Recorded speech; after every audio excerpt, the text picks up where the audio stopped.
ما ينفعش نكون في الشتاء وما يكونش عندنا المنتجين دول من شركه ديرما فارما.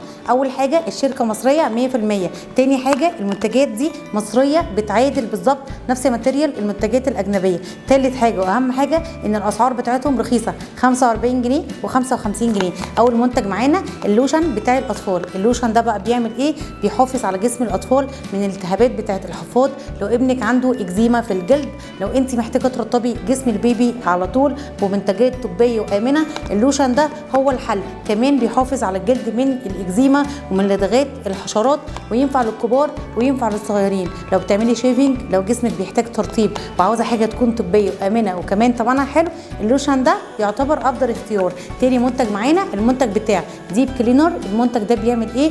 هو امن وحلو جدا لعلاج حب الشباب. لو عندك حبوب شباب حطيه مره الصبح ومره بالليل لمده اسبوع، الحبوب هتختفي.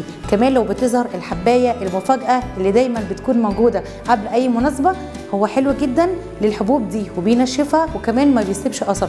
المنتجين حلوين جدا، مكوناتهم كلها طبيعيه.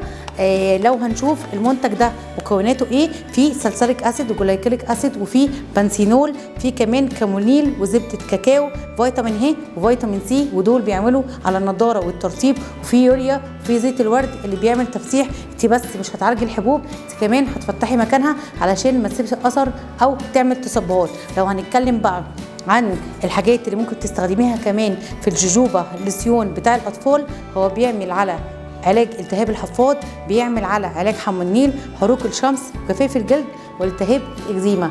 المنتجين متوفرين في شايني كلينيك، كمان موجودين في الصيدليات. لو حابين تيجوا تاخدوهم من المركز هنديهم لكم، لو حابين ان احنا نبعتهم مع مندوب متاح، او ممكن تدوروا عليهم في الصيدليات. ما تنسوش تنورونا. شايني كلينيك، العنوان الزقازيق بجوار موقف المنصوره، برج كاميرات المراقبه، الدور الرابع. كانت معاكم الاء جمال، سكين كير اند هير سبيست. مع السلامه.